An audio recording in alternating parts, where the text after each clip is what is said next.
Olá, você que gosta de terapia intensiva ou tem alguma dificuldade na ventilação mecânica, hoje a gente vai falar sobre as assincronias entre o ventilador mecânico e o paciente. Essa sincronia acontece porque o tempo inspiratório ou o tempo expiratório do ventilador é diferente do paciente. Então, pode trazer várias consequências, como o aumento de tempo na ventilação mecânica ou um processo de traqueostomia por isso, uma falta de sucesso na extubação, o maior tempo dentro da UTI e também uma dificuldade de dar alta para esse paciente do hospital. As assincronias são divididas em grupos, sendo eles o disparo, o fluxo e a ciclagem. Dentro da categoria de disparo, existem 3 subgrupos: o disparo ineficaz, o autodisparo e o duplo disparo. O disparo ineficaz acontece porque o paciente não é capaz de fazer um esforço que ative o ventilador mecânico. A sensibilidade é o tempo que se dispara o ventilador. Quando ele não ocorre, significa que esse ajuste está errado. Então, o paciente faz o esforço, mas não consegue ocorrer o disparo. Comumente, essa sensibilidade é de menos 2 centímetros de água. Mas essa sensibilidade, ela pode variar de acordo com o paciente. Por exemplo, um paciente que tem a sua frequência cardíaca muito alta faz com que desloque uma massa de ar que atinja o ventilador e ele entenda que é para ocorrer um disparo. Então, pensamos assim: se isso está acontecendo com a frequência cardíaca, é porque a sensibilidade está muito alta. Portanto, ela deve ser diminuída para que não ocorra um disparo sozinho. Outro fator que pode contribuir para um disparo ineficaz é a fraqueza muscular. Ela geralmente está associada com pacientes que têm doenças neurodegenerativas. Então, esses pacientes não conseguem negativar o ar para que ocorra o disparo do ventilador. Portanto, muitas vezes é necessário aumentar a sensibilidade do ventilador para que ocorra o disparo. Mais um fator para o disparo ineficaz são os pacientes com depressão do centro respiratório, os quais não conseguem fazer uma ventilação e, portanto, devem estar em modo controlado. A autoPIP, ela dificulta o disparo porque faz com que o paciente aumente seu esforço inspiratório e isso causa sincronia e também falência ventilatória. E por fim, o tempo expiratório prolongado. Isso acontece quando o ventilador está a modo controlado. Então, o paciente tenta fazer uma inspiração, mas não consegue. Esse é um gráfico de disparo ineficaz. Na primeira seta, observa-se que há um estímulo incapaz de disparar o ventilador, o que resulta em uma pequena onda de fluxo positivo e mínimo de volume corrente. Já na segunda seta, observa-se o esforço que ocorre durante a exalação sem disparar o ventilador, apenas fazendo com que o fluxo volte à linha de base e até se torne levemente positivo. Para resolver esse problema, existem várias possibilidades. Uma delas é ajustar a sensibilidade, a outra é usar uma PIP em 70 a 80% da autoPIP. Já em modo de pressão de suporte, pode-se aumentar a pressão de suporte ou aumentar a porcentagem do critério de ciclagem.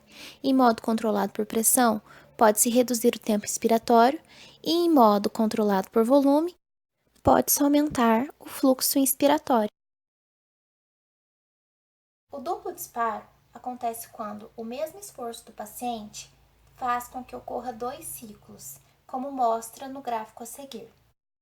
Esse gráfico é em volume controlado e mostra que os esforços do paciente permanecem no momento da ciclagem e assim disparam um novo ciclo.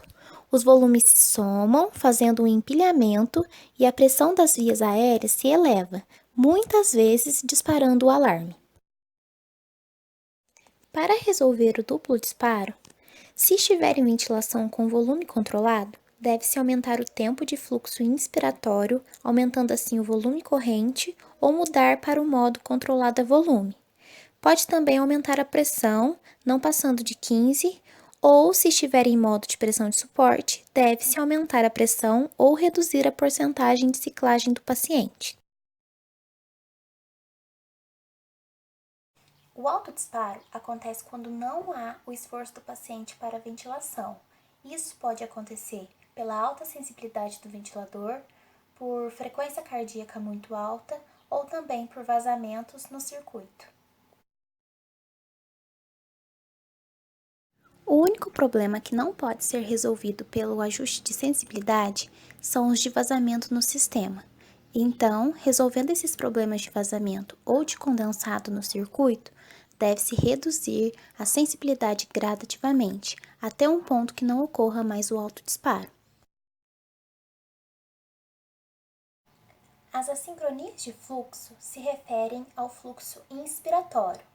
Então, ele pode estar acima ou abaixo do ideal.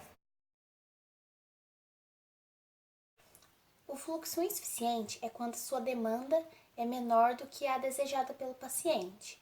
Então, esse paciente fica desconfortável e usando a musculatura ventilatória acessória. Este gráfico mostra uma sincronia de fluxo na modalidade volume controlada. O fluxo foi ajustado aquém da demanda do paciente, que mantém o esforço muscular durante toda a inspiração, a qual passa a apresentar uma concavidade voltada para cima. Essa sincronia está representada com a intensidade progressiva do primeiro para o terceiro ciclo na figura.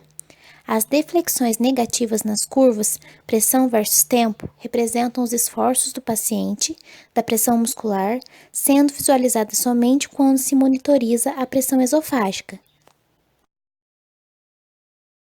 Para resolver o fluxo inspiratório insuficiente, podem ser corrigidas causas que estão aumentando a demanda ventilatória, como a febre, dor, ansiedade e acidose.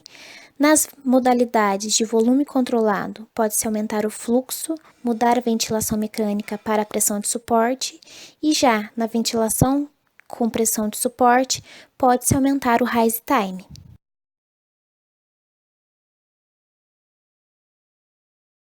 Quando o fluxo inspiratório está excessivo, é porque ele está mandando uma demanda a mais do que o paciente precisa. Ao se comparar o fluxo insuficiente com o excessivo, o gráfico mostra que o último foi entregue de forma tão rápida que estourou a pressão do início do ciclo. Esse estouro é desconfortável para o paciente. Para resolver o fluxo excessivo, na ventilação mecânica controlada, o fluxo deverá ser reduzido. Já na pressão de suporte, o rise time deve ser diminuído até que desapareça o overshot. A principal variável mecânica que interfere no fluxo insuficiente ou excessivo é a resistência das vias aéreas. Existem dois tipos de ciclagem, a prematura e a tardia, e elas se referem ao ventilador, porque sempre se considera o tempo inspiratório correto o do paciente. Na ciclagem prematura, o ventilador interrompe o fluxo antes do desejado pelo paciente.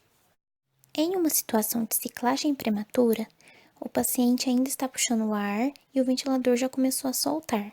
Por isso, o erro no gráfico será na expiração. Para resolver o problema, em ventilação controlada a volume, deve-se aumentar o tempo inspiratório ou diminuir o fluxo inspiratório até assumir a sincronia. Em ventilação controlada por pressão, deve-se aumentar o tempo inspiratório. Já na modalidade pressão de suporte, deve-se aumentar o nível de pressão ou reduzir a porcentagem do critério de ciclagem. Já na ciclagem tardia, o ventilador interrompe o fluxo depois do desejado pelo paciente. No gráfico de ciclagem tardia, a curva expiratória diminui a taxa de pico de fluxo expiratória, fazendo ficar mais plana. Isso sugere que o tempo inspiratório do ventilador está alto.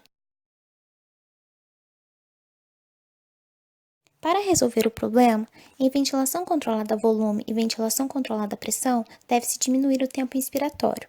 Em ventilação controlada a volume, deve-se aumentar o fluxo. Já na pressão de suporte, deve-se aumentar a porcentagem do critério de ciclagem.